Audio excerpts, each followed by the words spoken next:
Hello, good morning, good afternoon, or good night, depending on what part of the world you're hearing us. Hi, I'm Daniel Marcos, your host of the podcast Learning Up, where we talk about how to really scale a company through learning. And we're going to talk a lot about learning and how to elevate you and your team with Bob Glazer. He's been a good friend. He's been a faculty of the Growth Institute, an amazing entrepreneur. Indeed, let me read a little bit about his bio. He's the founder and chairman of the board of Accelerator Partners. So we'll talk a little bit about that. And he's also the author of several books. One of them was the #1 Wall Street Journal bestseller, the book called Elevate, Friday Forward, and How to Thrive in a Virtual Workplace. And now I've heard that you have an Elevate team. So we're going to talk about really how to elevate your team. So first, can you just walk us a little bit about, Bob, about your background? Like how you started performance marketing, why you came into this, and then we'll talk about your transition to thought leader and leader on elevation for teams and yourself. Yeah. So I was on a podcast a month or two ago, and someone said to me, "Well, how did you decide to start your agency?" And I thought about it for a little bit, and then I laughed. And they said, "Well, what's so funny?" And I said, "Well, I don't know anyone that actually started an agency intentionally." So how do you start it? Yeah. So similarly, I was doing some work. I was doing a couple different things. I stumbled into this world of affiliate marketing, and I was working with a brand that was just growing like crazy. And I had actually helped them set up some relationships where they gave out codes and people promoted their business. We did incredibly well with it.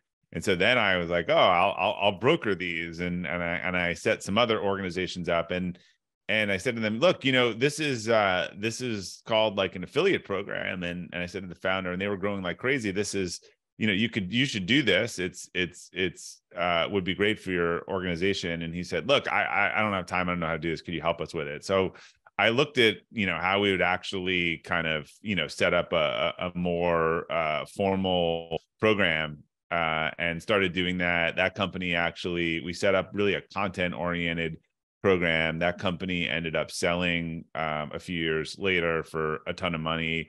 The people went around the valley and went to other companies and started calling and said, hey, could you help us build the same type of program we built there? And so, then I would do it. I would hire some people to help. Then I would hire some more people to help. And then you wake up and you're running a performance marketing agency. So you're a CEO of a company. Yeah. So that's sort of how it starts. But let me go back a little bit before that. Like, yeah. When you went to school, what you did that put you in the position to someone ask you for help with their affiliate program? Yeah, I was always in and around growth stage companies. That's what I did. And then when, and what I sort of learned was, look, at some point, like the success of a growth stage company seems to be about if you can acquire customers cost effectively, right? That's kind of the name of the game. And then when we started working with companies and helping them grow, and I learned about this kind of model of affiliate partner marketing, which is you pay for your marketing after you get what you want. I was like, well, this makes a ton of sense. And so I kind of honed in on that. I loved the partnership element. I liked the win element. And it was just a sort of a very seedy space at the time. It was a lot of lead gen. I was like, look, we became sort of the white glove. Like a lot of people were doing this in kind of like pharmaceuticals and lead gen and nutraceutical, but this seems like a great model for blue chip companies to, instead of paying for a click or paying for an impression. And we just thought there were a ton of conflict of interest. We thought no one was really doing a good job representing brands. And so we kind of went out there with a differentiated offering, and it stuck. That's very cool. And just give us a little bit of numbers. How big is the company? How many clients you serve? How many affiliate connections you do a year? Yeah, I mean, the company's about 330 people. We serve several hundred clients. I think we had 10 or 20,000 active partners last year across our different clients. So pretty big range. That's very cool. Congrats. And then you wrote a book called Elevate, but you've been writing several other books. You have an amazing newsletter that you write. So tell me about this change into thought leadership and why you started with Elevate. Well, I started with Elevate because my other book was rejected, and that got me into it. So I started writing first about our industry, and I realized like I could connect with people and really kind of explain. We were very thought leadership driven, and that I like to put things into writing, and it helped clarify my own thinking, ironically. So over time, as I wrote more, I also started to write about the culture and the company, and I started this newsletter on a Friday called Friday Forward, just to our company. People started sharing it outside the organization, ended up having a couple 100,000 people around the world opening it every week. I went to write a compilation of these Friday Forwards, hearing from people all over the world. This made a difference. This has really helped me this week. And I went to write a compilation. I shared it with different people, and a whole bunch of agents said, "This is great." I was like, I have all these people who like my writing. They're like, but people don't buy compilations. And I heard that a lot. And then eventually one person said the same thing to me, but he said, "Look, I think there's a story behind these stories. Like, what's the story and what's the theme?" And so I went back sort of over a year and I looked at that. Like, what are stories done for me, done for our organization, done for other people? And I started kind of really thinking about that, and that kind of turned into this capacity building framework and a framework of Elevate. And I said, hey, I think this is actually what these stories are doing. And so I spent about a year rewriting that book into Elevate. Ironically, I released the Friday Forward compilation book kind of a year or two later. But and then I've been sort of using that formula personally and professionally and within our organization ever since. Very cool. So in Elevate, you talk about the four fundamental elements to elevate your performance. Tell me a little bit about these four.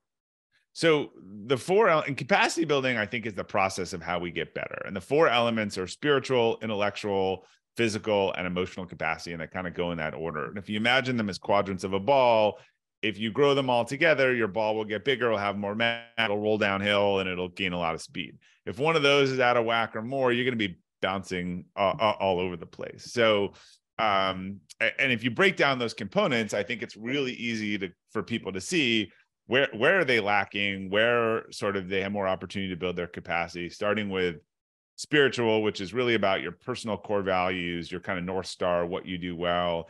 Intellectuals, like the operating system. How do you learn, plan, execute with discipline? Kind of who you are and what you want. How do you get better at things? And not necessarily do more, but get better and faster. Physical is your kind of physical and mental well-being, and then emotional is sort of your relationships and your locus of control and how you deal with everything else going on around. So the first three are about you. The fourth is kind of how do you interact with the world around you? I say if it's a race car, spiritual would be designing it, intellectual would be building it, physical would be doing it on a test track. But then emotional would be putting it on the racetrack with other cars driving 400 miles, 200 miles an hour. It may under or overperform vis-a-vis the spec. Interesting. And we went from these four fundamental elements or capabilities, and then you took it to the team. And that's what I'm really, really interested in, how to go. Like, you could not go to a 320 people organization if you don't really figure out a way to attract an amazing team, and most importantly, help them grow, for them to help you grow your company. Yeah, we're coming off a really weird decade, which I felt sort of maybe left out by the free money, Silicon Valley party. But imagine that NASA said it was going to launch a spacecraft mission to Mars, and they built it and they sent it, and it lands on Mars, and all the astronauts are dead. I think that people would be jumping up and down and celebrating, that achievement. That sort of feels like what growth organizations, kind of the steroid growth, has been the last decade, which is like, let's just grow it, and it kills everyone on the mission, along the way. And so we were always kind of using capacity building to grow by growing our people. And I think with all of the burnout we've seen now, like, growth is almost a bad word. Sorry for Growth Institute, but I think it's because people are so tired, they're so burnt out by a lot of this, and they're playing defensive, but we're going to get back to growth. But I think the playbook for growth is going to be fundamentally different. It has to look different. And it's got to look like one where, again, we grow by growing people. We don't just try to grow the vessel and doesn't matter what happens to the people. And so for me, when I kind of saw that and I looked at the playbook of our organization, I was like, all right, well, if Elevate was about how do you do this for yourself and a leader, how do you put these principles into your teams, into your culture, so that you have a culture that is about learning and growing and about, again, imagine a wave, your people are surfing on that wave as it goes uphill. They're not drowning on that wave as it goes uphill. So what have you found that really makes a great team and help elevate your team? Yeah, the same principles applied differently, right? I think it's people on the team really understand what they value. They're empowered to build their own leadership style based on their core values. And they understand the things that they do well and that they're good at. And everyone's playing to strengths for in spiritual capacity. In intellectual, these are like learning-oriented cultures. They're about getting better, learning, feedback, teaching holistic best practices. Like, what's a good routine, and how do you budget well, both inside and outside of work? And they understand that people aren't one type of person at work, and then they show up kind of differently. Physical and emotional capacity after the pandemic and all the remote work, we're struggling to reestablish boundaries between work just as this 24-hour thing all the time. Like, how do we, first, I would say it's kind of like the Hippocratic Oath. First, do no harm. Like, how do we not, first, leaders shouldn't destroy their team's physical capacity. Second, they should try and build environments where it is actually improved and people are mentally and physically well because they're getting rest, they're doing things outside of work and kind of reestablishing the right boundaries. And then emotional capacity, like in the context of an organization, this is a lot about psychological safety, right? That sort of trust within an organization. And do the leaders get people in the organization communicating well about their strengths and weaknesses, all the stuff that they know about themselves? Are they talking about that with others, communicating those differences? And again, locus of control. Like, does the team focus on the things that it controls? There are a lot of sales team out there. They have never lost a deal. Not their fault. Never their fault. Competitors sandbag them. The client screwed them. Whatever. Like, that's bad leadership. If you just let your teams constantly, every time something goes wrong, it's the outside. The great teams look internally. They fix what they can fix. They don't make the same mistakes twice. So those are some of the ways it differs for an organization versus an individual. So let's talk about some practical things. And I imagine you made all of this real in the culture of your company. Yeah. So tell us about some things that you do to build a culture or a culture by design in Acceleration Partners that you implemented these 4 elements, and that one will attract these team members, but most importantly, will allow them to flourish inside your organization. Yeah, so I'll give you an example on each. So in spiritual capacity, we take a lot of our leaders, we help them figure out their personal core values, their strengths. We make a course available to them on personal core values, saying, look, there is no one archetype of a great leader here. If you're going to be a level 5 leader, that's someone who's super authentic and self-aware, and you need to do this from your values. And so, when we're coaching them and when we're working with them, we're talking a lot about, again, do this from your understanding who you are. In intellectual capacity, we focus a lot on feedback and giving it, and we train people on feedback, and we do role playing, and we kind of try to make it feedback is about get better. Most people don't know how to give it and they don't know how to receive it. But if you're going to have a high learning culture, you need a functional feedback culture where people aren't insulted. It's not personal, but they learn how to say, Daniel, like on the call yesterday, this was the problem and the client wasn't happy with it. And so here's how we can fix that, going forward. In physical capacity, again, it's those boundaries. It's things like delaying delivery of email until normal business hours. If you're writing stuff at night and getting people to do that, it's when you go on vacation, you have an on and office message that doesn't say, hey, I'm on vacation next week, but if you need to reach me, call my cell, reach me anytime. I'll be online. I'll be available. Like, that just sets the culture. I mean, we incentivize and pay people part of a wellness bonus at AP to go on vacation and not check in. So if they don't check in, don't do email, they get part of that. There's 2 things. One, we want them to have a real vacation. We want them to have a break and come back energized. But 2, it's kind of a delegation thing. If you've designed everything to go through you, then you'll never kind of have a break. So some people create the problem. So that's physical.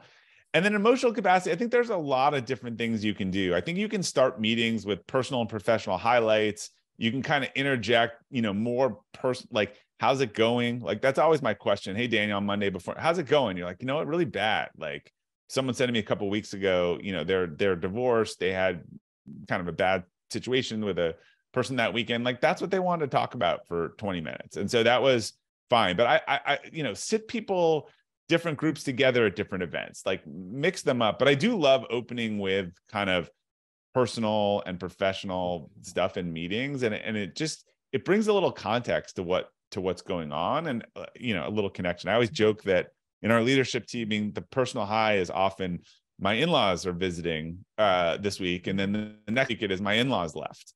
So it's usually a personal high 2 weeks in a row. Okay.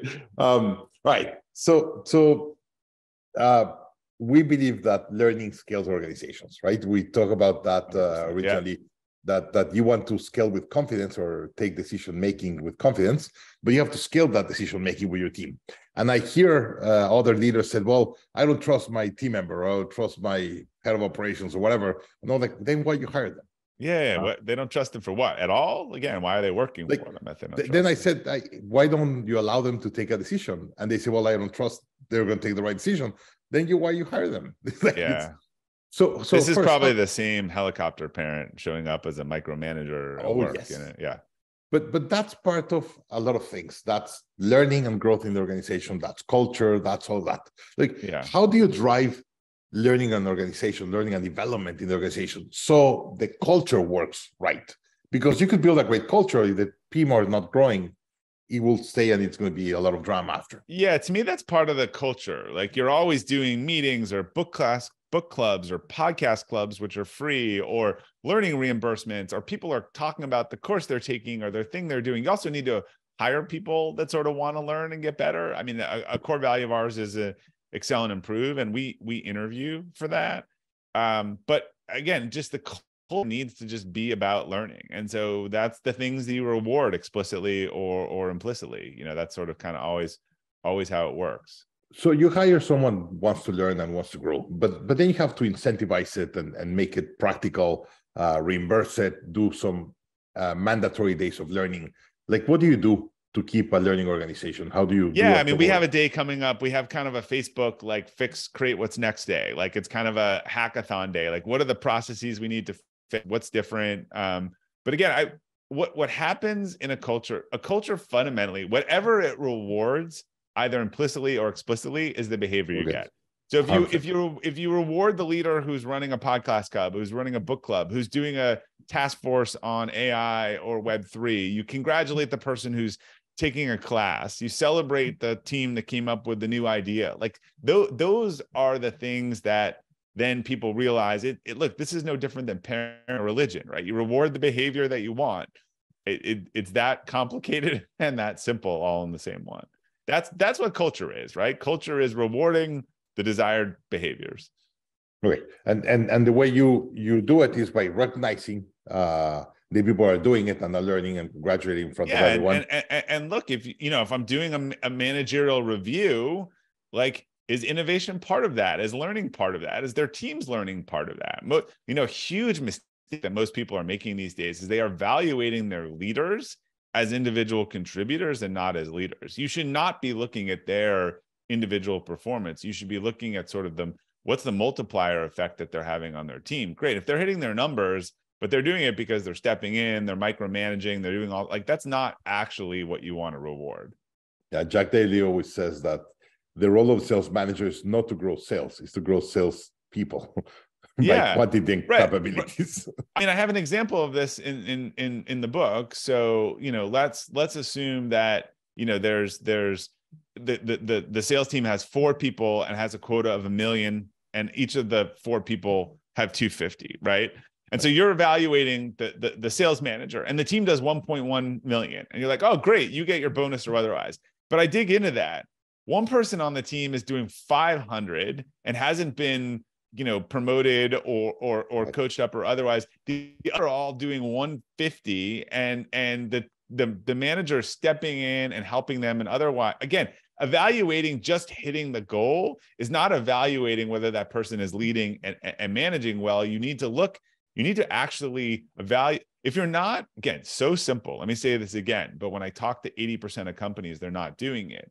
You need to evaluate a manager by how they are leading and managing, not and definitely not their individual contribution. That So should be their number one performance metric. have you seen any other any organization that they've done learning and development really, really well that you admire, that you said, hey, this company has an amazing thing that they do? I can't think of any kind of off the bat. I just examples over the year, sending people to schools, sending people to training, having kind of, breakouts. Look, Southwest has always been a really great learning culture. I was at a forum mate of mine's recently, and they have kind of a university within their company that they're teaching kind of basic stuff. So I think any company I've seen that has like a university or a curriculum, or again, stuff that they're kind of doing very clearly within the organization to expand people, like that's the stuff that really kind of makes a difference, and it tends to be endemic of the culture of the organization.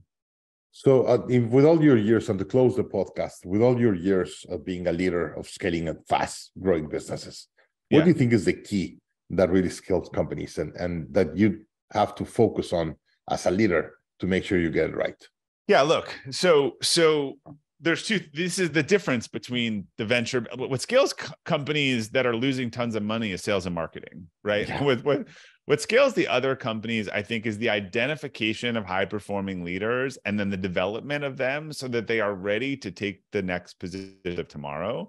And I think these are organizations that are focused on learning and growing, and they're not afraid to promote these people when ready and put them in these positions. And they kind of bet on their internal people more, their high aptitude internal people, more than relying on hiring a lot of outside experienced people who even if that person has all the right experience, they may not be high growth.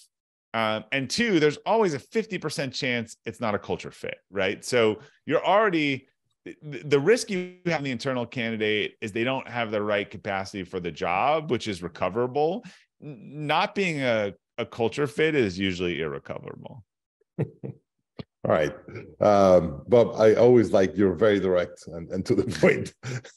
And I imagine you're a team, you should appreciate that. But just last question. What happens when you get to a team member that you're trying to move really fast and get things or learning fast or really getting, and they're not really engaged with that?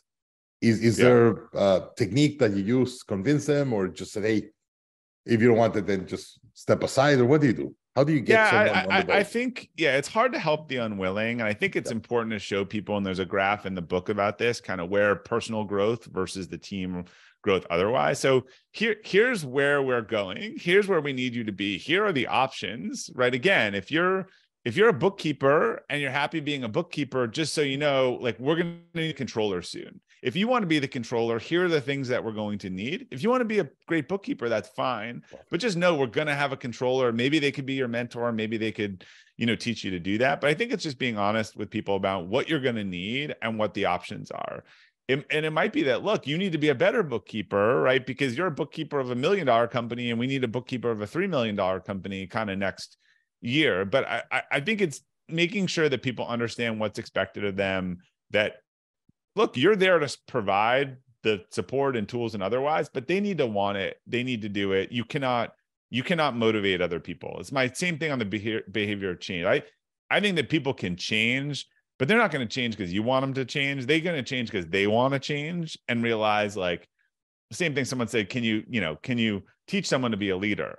Definitely, if they want to be a leader and they realize things that they're doing are not working, if they're not willing to accept, anything that they're doing wrong or any of the feedback they're getting, then it's really hard to teach that. So you remind me of, I get a lot of CEOs coming to me and say, hey, I want to have $100 million company. Yeah. And I was like, you have to understand that to build $100 million company, first, you have to become a leader of $100 million team and company. But most importantly, you have to add value to the world of at least 100 million for you to become a 100 million organization. So you have to become something before you get to that goal, or before you get that.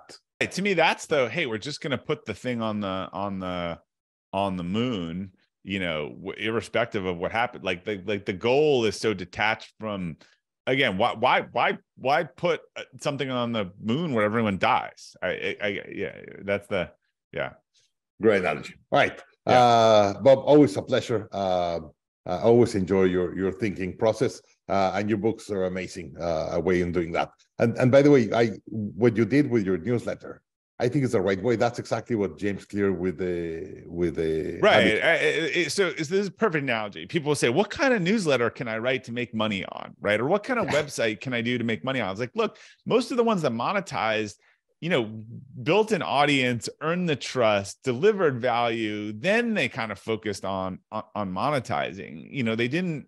You got a cart versus the horse problem.